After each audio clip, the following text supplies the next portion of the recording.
이 시간 우리가 함께 나눌 말씀은 창세기 26장 22절 말씀입니다. 우리 함께 읽겠습니다. 이삭이 거기서 옮겨 다른 우물을 팠더니 그들이 다투지 아니하였으므로 그 이름을 르호봇이라 하여 이르되 이제는 여호와께서 우리를 위하여 넓게 하셨으니 이 땅에서 우리가 번성하리로다 하였더라. 아멘. 몇 해 전만 해도 흔히 말하는 막장 드라마라고 하죠. 계속해서 숨가쁘게 전개가 이어지고 바뀌는 그런 드라마가 인기를 끌었었죠. 여전히 있긴 하지만 여러분, 드라마의 대부분은 해피엔딩으로 끝납니다. 그것이 막장 드라마든 순수한 드라마든 어떤 드라마든 대부분 해피엔딩으로 맞춰지는 거 있습니다. 여러분, 근데 우리의 인생의 드라마는 그렇지 않은 것 같습니다. 긴 행복이라는 그 드라마 속에 가끔 슬픈 마무리가 섞여 있기도 하고 행복한 것, 또 슬픈 것, 이런 것들이 마구 뒤섞여 같이 오기도 하고 따라오기도 하고, 어쩌면 잔잔한 것 같지만 TV 속에서 방영되는 드라마보다 더 드라마 같은 게 우리 각자의 인생인 것 같습니다. 성경의 역사 가운데 그런 드라마의 인생 가운데 살아갔던 사람 중에 하나가 바로 이삭입니다. 우리에게는 잘 알려지지 않죠.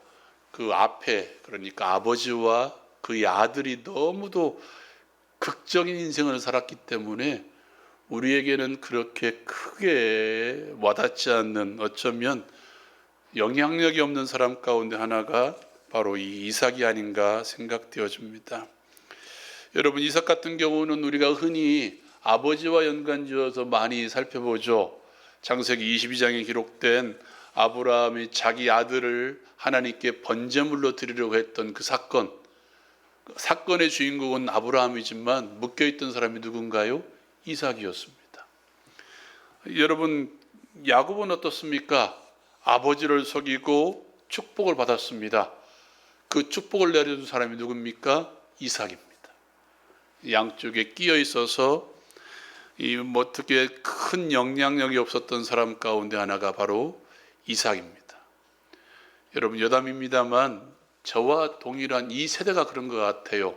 우리 이 세대는 정말 파란만장한 삶을 살았던 그런 사람들. 우리 아랫세대는 어떻습니까? 너무도 풍족해서 죄송합니다만 지들 마음대로 사는, 지들 하고 싶은 대로 사는 세대가 바로 우리 아랫세대입니다. 그 중간에 끼어서 이것도 저것도 아닌 그런 삶을 살아가고 있는 게 바로 저와 여러분들이 저 또래의 세대가 아닌가 생각됩니다. 여러분, 이삭의 삶을 보여주는 게 바로 25장에 기록되어 있습니다. 25장에 보면 어떤 사건이 기록되어 있냐면 야곱과 에서가 태어나는 장면입니다. 그 앞에 이삭을 보십시오. 사라의 죽음으로 말미암아 큰 슬픔 가운데 있던 이 이삭이 아내인 리브가를 통해서 위로를 얻습니다. 그런데 또 어떤 일이 생깁니까? 아내가 임신하지 못하는 거예요. 임신하지 못하는 아내를 위해서 기도했더니 또 임신하게 됩니다. 그리고 그로 말미암아 태어난 게 쌍태였죠. 우리가 잘 알고 있는 에서와 야곱입니다. 다시 기도합니다. 하나님께서 말씀을 주시죠. 두 국민이 내 태중에 있구나. 두 민족이 나뉠 것이다. 이 족속이 저 족속보다 강하겠고 큰 자가 어린 자를 섬길 것이라는 하나님의 말씀을 듣습니다. 여러분, 흐름을 보면 단순한 이야기죠.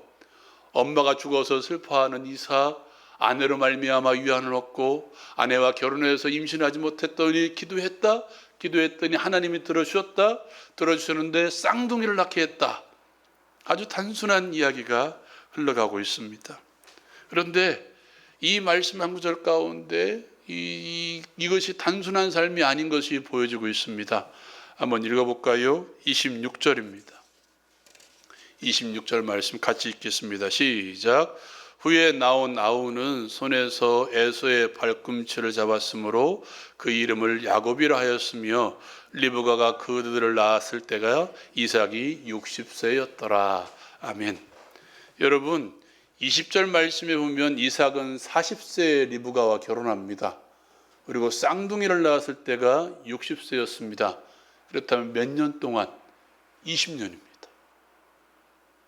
자녀를 결혼시키신 분들은 알 텐데 자녀가 결혼하면 바로 뭘 위해서 기도합니까? 손자, 손녀를 낳게 해달라고. 안 그런가요? 저만 그런가요? 저도 빨리 결혼했으면 좋겠습니다. 그래서 이 아이를 통해서 손자, 손녀가 나왔으면 좋겠습니다. 이게 인간의 마음이죠. 사랑하는 여러분, 생각해 보십시다. 20년 동안 아이가 없었습니다. 이 당시에는 지금도 물론 좀 남아있지만 이 당시에는 자녀가 권력이었습니다. 자녀를 낳고 못 낳고에 따라서 그 여자의 대우가 달라졌던 그런 세대가 바로 이 세대였습니다. 사라는 10년 만에 자식이 없어서 어떻게 합니까? 자신의 여종인 하갈을 아브라함에게 들어보내서 그를 통해서 아들을 얻으려고 했습니다. 그렇다면 생각해 봅시다. 이삭이 언제부터 기도하기 시작했을까요?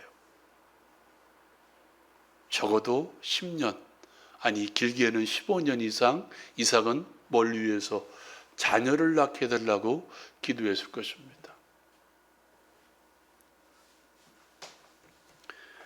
물론 하나님의 약속을 믿고 하나님의 능력을 믿고 기도했겠지만 그에게는 이 기간이 결코 쉬운 기간이 아니었다는 것이죠. 한 해 한 해가 지날 때마다 어쩌면 하루하루가 지날 때마다 10년 이상 지나면 하루하루가 지날 때마다 이 이삭에게는 피말리는 시간, 어쩌면 점점 더 의심이 떨어져 가는 그런 시간입니다. 그런데 그런 시간을 이삭이 그를 위하여 여호와께 간구함에 이 한마디에 다 집어넣고 있다는 것이죠. 이 한마디 속에는 어떤 말이 있습니까? 그는 끝까지 기도했다는 거예요. 기도를 멈추지 않았다는 것입니다. 20년이라는 긴 시간 동안 그는 모든 시간 동안 인내하며 자녀를 위해서 기도했다는 것입니다. 결국 이삭은 어떤 사람입니까? 인내의 사람이었습니다. 아브라함과 사라와는 달리 그는 주실 때까지 인내하며 하나님께 기도했다는 것입니다. 여러분, 그렇다면 이삭을 왜 인내할 사람으로 만들었을까? 하나님의 능력, 하나님의 은혜를 기대하며 인내하는 사람으로 만들었을까?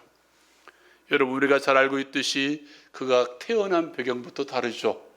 100세에 낳은 아들입니다. 100세의 자녀를 낳은 그런 경우가 어디 있겠습니까? 여자의 나이 90세였습니다. 이미 생명을 이을 수 없는 그런 상황이었습니다. 기적도 그런 기적이 없습니다. 그 기적 가운데 태어난 아이가 바로 이삭입니다. 이삭은 이 말을 안 들었을까요? 자신의 어머니인 사라로부터 이 말을 안 들었을까요? 계속해서 들리지 않았을까요? 엊그제 저도 어머님 만났습니다만 저희 어머님 만나면 하는 얘기가 제 이야기입니다. 제가 어떻게 이 죽을 병에서 아마 옆에 있는 아내도 알겠지만 내가 이 전주에 나왔는지 그것부터 시작합니다. 어떻게 할까요? 지난해라는 꼴짜기에서 한국에 두국에 넘어와서 내가 너를 안고 왔다. 다 죽을 거 안고 내가 너 살리려고 나왔다. 이 얘기부터 시작해서 어떻게 기도했는지 어떻게 역사했는지 만날 때마다 그 얘기합니다. 그렇다면 사라는 어땠을까요? 이삭을 가질 때 어떻게 가졌는지 어떤 은혜를 나눴는지 들었지 않았을까요? 그리고 그가 청년의 때에는 여호와 일의 하나님을 직접 목격했습니다.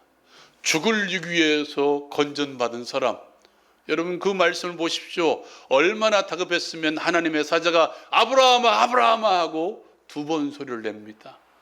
그 묶여있던 당사자가 누구입니까? 이삭이었죠. 그럼에도 불구하고 하나님의 살려주심의 은혜를 맛보았습니다. 25년 만에 자기가 태어난 하나님의 약속이 언젠가는 이루어질 것이라는 그 믿음의 확신 없었을까요? 여호와 이레 하나님을 만난 이후에 하나님이 과연 우리를 위해 준비해 주셨구나 하라는 그 하나님의 은혜에 대한 체험이 그에게 있었습니다. 또 거기에다가 자신의 아내가 된 리브가로부터 그 어떻게 하란 땅에서 이웃까지 왔는지 듣지 않았을까요? 그 모든 것들을 관통하는 게 무엇입니까? 하나님의 약속은 반드시 이루어진다.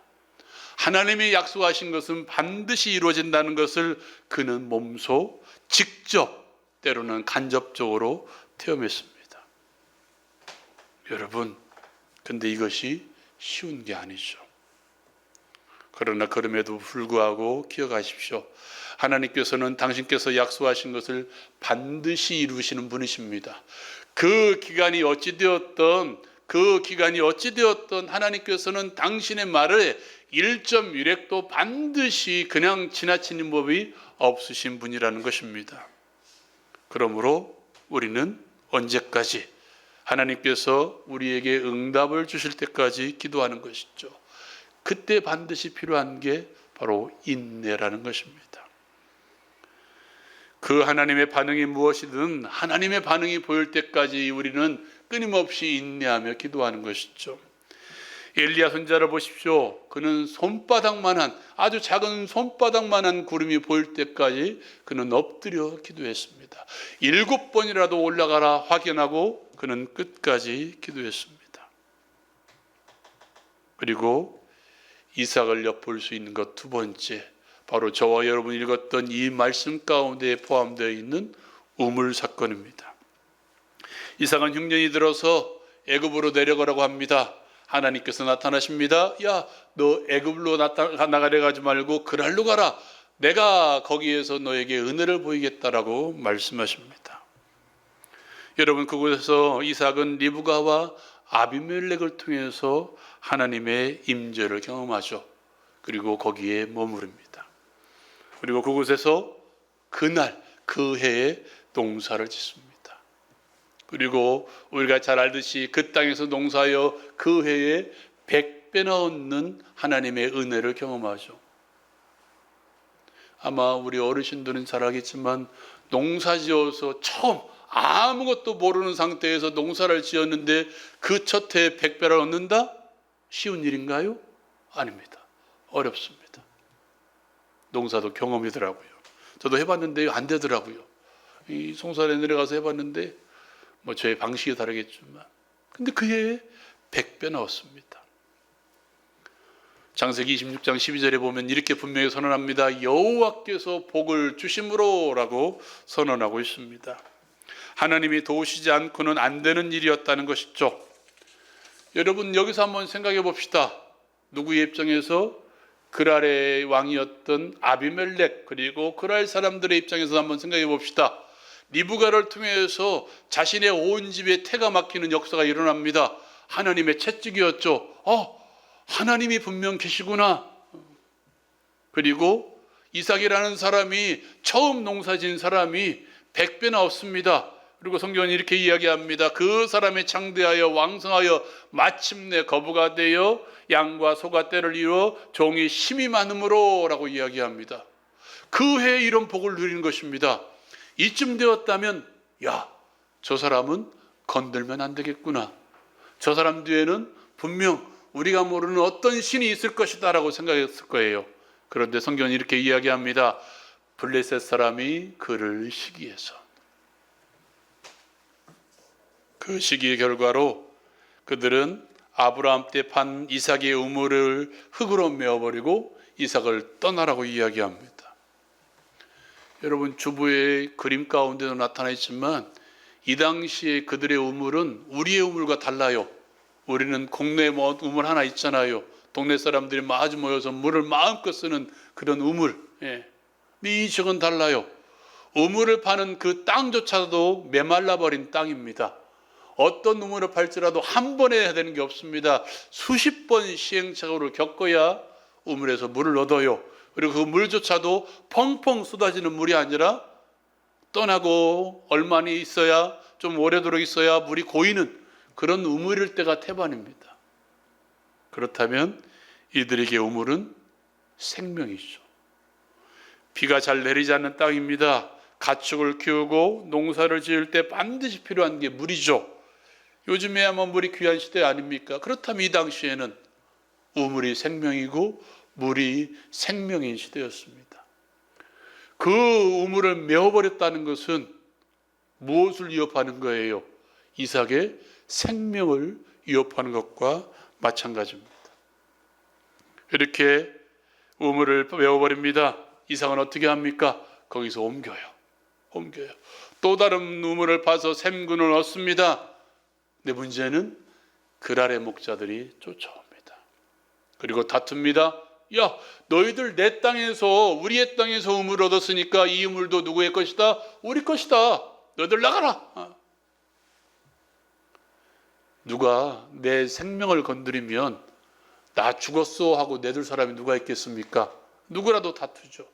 그러나 이삭은 다투지 않습니다. 거기서 또 옮깁니다. 거기서 또 옮겨서 우물을 팝니다. 또 우물을 팠더니 물을 얻게 되죠. 그랄의 목자들이 또 쫓아옵니다. 이삭은 그렇게 우물을 내주며 첫 번째는 이 우물을 에색이라 짓습니다. 다투었기 때문에. 두 번째 우물을 신나라 짓습니다. 대적했다. 왜? 거기서도 다투었기 때문에. 그럼에도 불구하고 여전히 다툼이 끊이지 않았던 그 상황에 이삭은 또다시 물러납니다. 다투지 않고 물러났다는 거예요. 여러분, 방금 전에도 말씀드렸듯이 우물이 생명인 만큼 물을 얻는다는 것 쉽지 않습니다. 우리 땅이야 구멍 몇 개만 뚫으면 그냥 물이 나오지만 생명이죠, 생명. 이런 얘기입니다. 너 죽어 하는데 이삭은 어떻게 해요? 예, 나 죽겠습니다 하고 옮기는 거예요.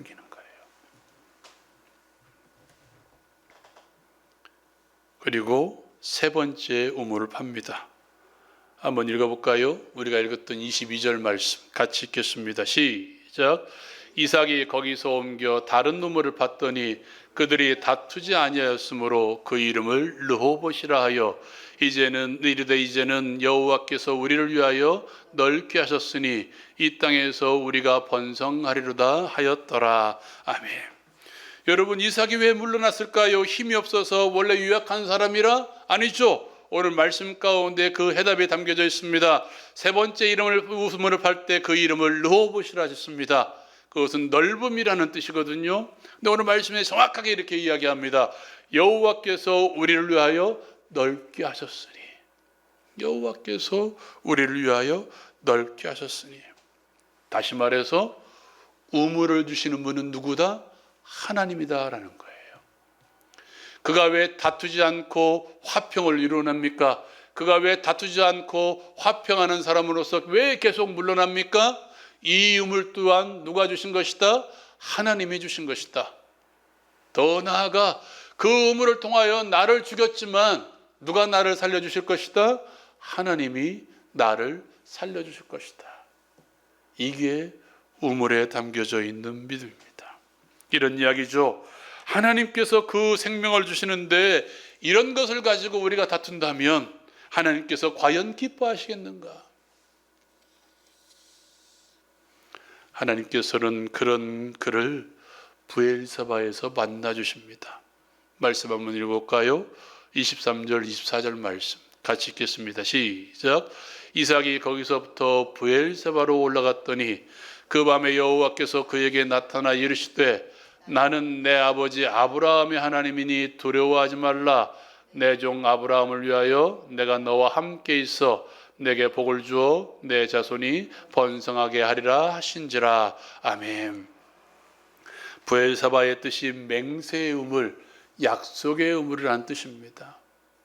다시 처음으로 돌아가죠. 하나님이 약속하시면 반드시 이루어진다. 이 약속을 믿음으로 이삭은 인내하는 사람이었습니다. 이 약속을 믿음으로 이삭은 화평하는 사람이었습니다. 결국 그는 하나님을 믿었기 때문에, 하나님의 약속을 믿었기 때문에 인내할 수 있었으며 모든 것을 포기하고라도 물러설 수 있는 화평을 이루어낸 사람이었다는 것입니다. 그러므로 우리는 인내의 사람이기 전에, 화평의 사람이기 전에 어떤 사람? 믿음의 사람이 되는 거예요. 하나님의 약속을 믿는 믿음의 사람이 되십시오. 무엇보다도 하나님께서 우리를 십자가의 자녀로 삼아주신 그 우리의 아버지가 되심을 믿으십시오. 그 아버지께서 우리를 위해서 좋은 것을 예비해 놓고 계십니다. 그 은혜를 기대하며 오늘도 인내하며 화평을 이루는 믿음의 사람이 될 수 있기를 주님의 이름으로 축원드립니다. 기도하겠습니다. 사랑하는 여러분, 이 시간 말씀 생각하면서 함께 기도합시다. 왜 이삭이 20년 동안 인내하며 기도했습니까? 왜 이삭이 다투지 않고 생명과도 같은 우물을 내어주며 물러났습니까?